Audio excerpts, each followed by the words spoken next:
Welcome. We have left the previous clip with a fundamental question of how to predict permeability in subsurface rocks.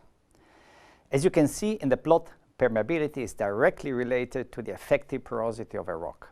The porosity of a rock is the empty space between the grains. If you look in detail, however, you see that some of the pores are not connected to each other and therefore do not contribute to flow. Connected pores which contribute to flow form the effective porosity. Understanding the origin of porosity and predicting its distribution in subsurface rocks is a major challenge for geologists. Sandstones are relatively simple rocks, and their porosity is in first instance controlled by the degree of sorting, grain size, and compaction. Sorting is a measure of how homogeneous are the grain sizes.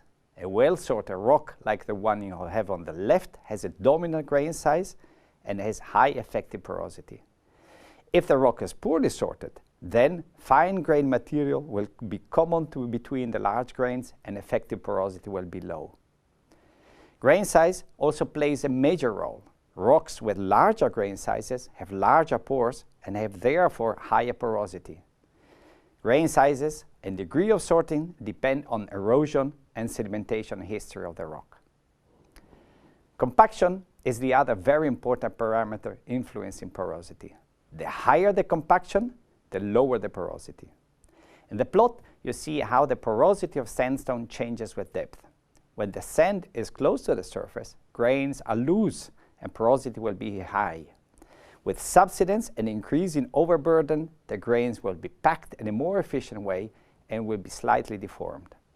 This causes expulsion of water, compaction of the sediment, and, as a final result, much lower porosity. Porosity in carbonate rocks is much more complicated because of processes which can create new porosity. Like in the sands we've seen before, porosity can be present between the grains.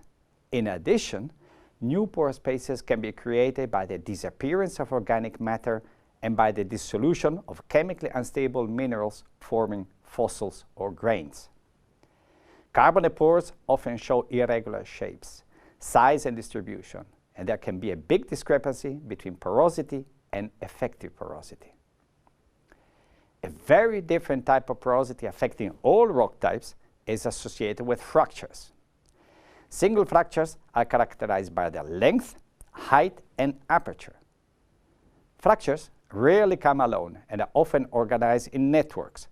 Predicting the properties of these networks is key to estimate fracture-related permeability. Fractures can belong to one directional set. More commonly, however, fractures are organized in 2, 3, or even 4 sets. You can easily imagine that flow in the rock will be greatly influenced by these fractures.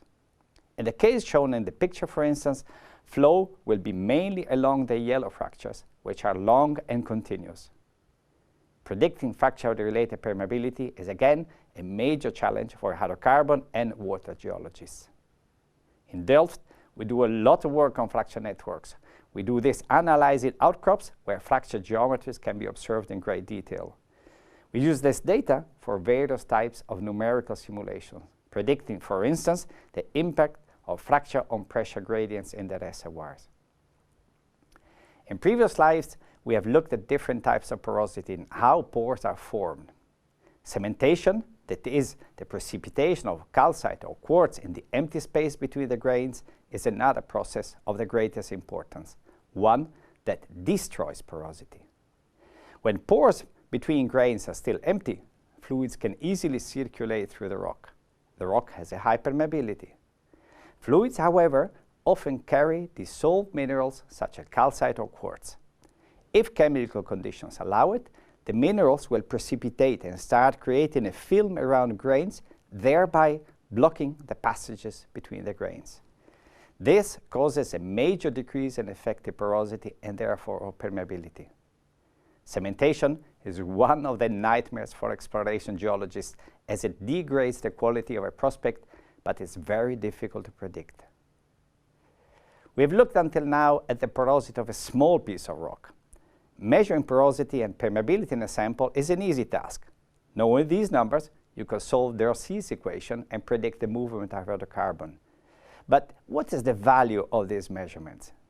Real-world rocks are not homogeneous and display major changes in porosity at all scales, from that of millimeters to meters and more.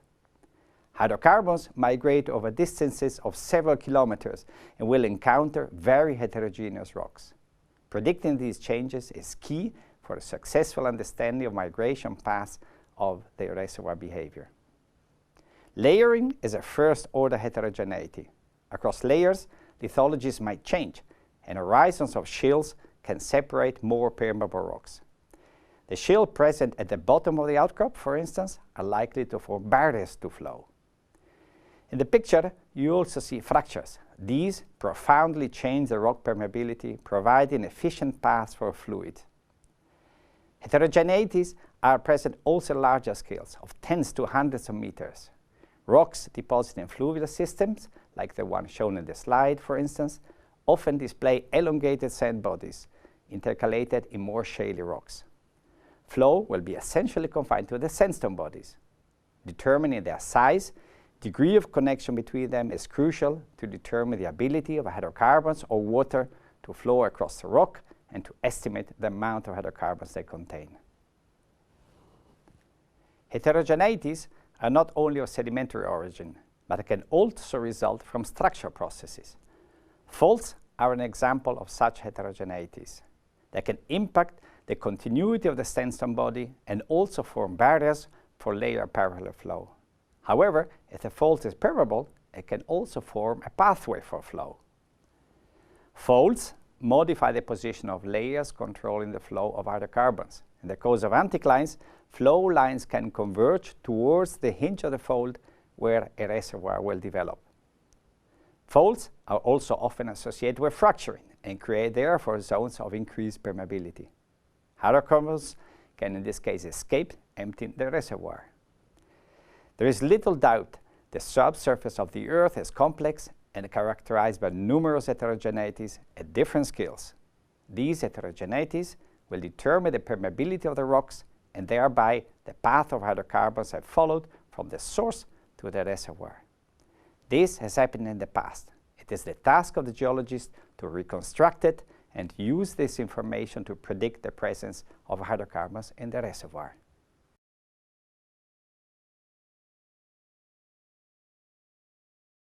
Welcome.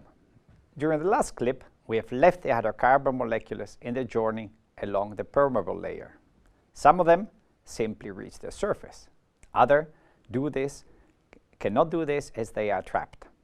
A trap is composed of a permeable layer, the reservoir itself, covered by an impermeable layer of rocks, which is the seal. The two bodies are organized in such a way that the upward movement of hydrocarbons along the permeable layers is blocked by the impermeable layers. A trap functions like a cup turned upside down, which is gradually filled from below. This is possible because hydrocarbons are less dense than the surrounding water and will therefore rise. The seal is a key element of the trap. A good seal is formed by an extensive body of rocks with very low permeability. Salt and shales form excellent seals. Good seals should flow and not break.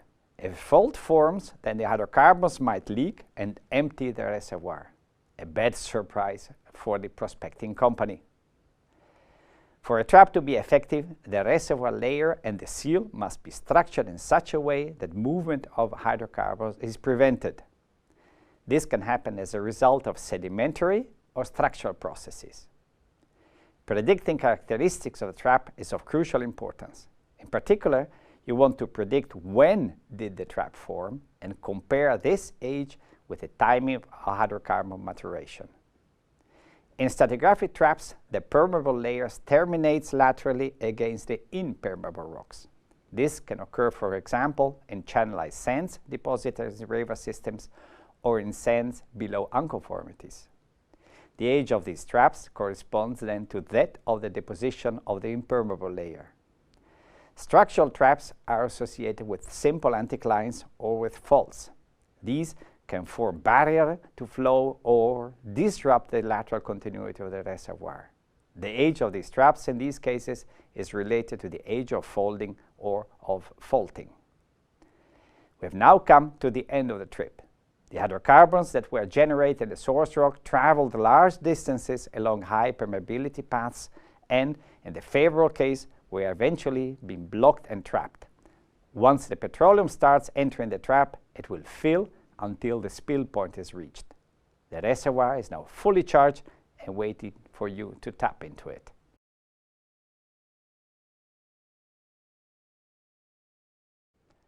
Welcome back. The team has identified a potentially attractive prospect. There is a producing source rock, the pathways followed by the hydrocarbons have been predicted, and the reservoir defined.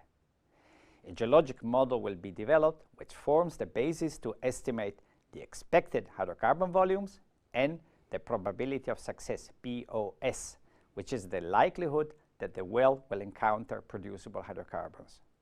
Worldwide, only about 40% of all exploration well is successful. Never forget that uncertainties associated with subsurface predictions are always large. Estimates are therefore always given with reliability ranges. With a convincing model and these estimates, the team will propose to the management to drill a well. The moment of truth has come. The borehole has traversed an effective seal, has then reached the target reservoir, which turns out to have an important effective porosity. Oil and/or gas have appeared, showing that the hydrocarbon play is functioning. Gas or oil will flow into the borehole and form a column higher than the top of the reservoir. This documents the permeability and pressures of the reservoir. The well has been a success and has confirmed the model prepared.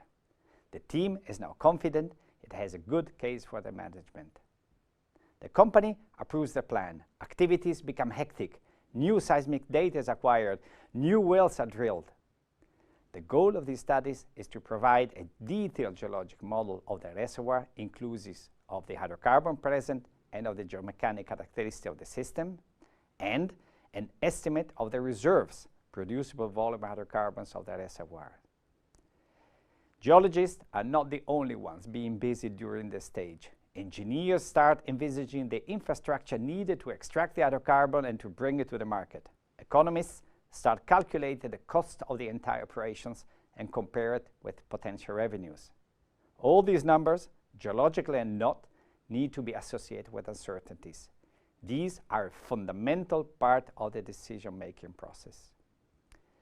Analyzing seismic data and wells, the geologists will interpret contacts between formation and faults. These features determine the architecture of the model.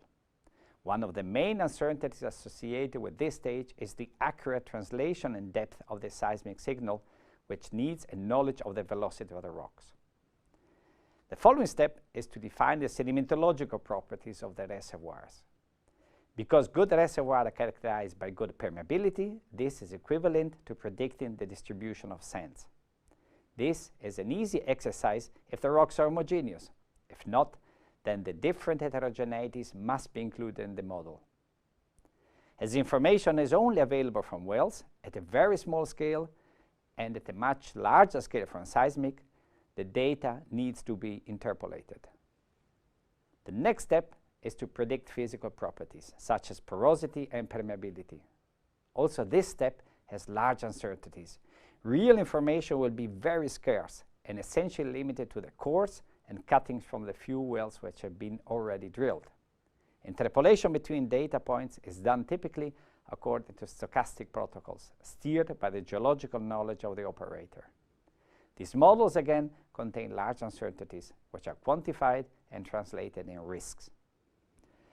Zooming into the model, you see that this is discretized in small volumes called the grid cells.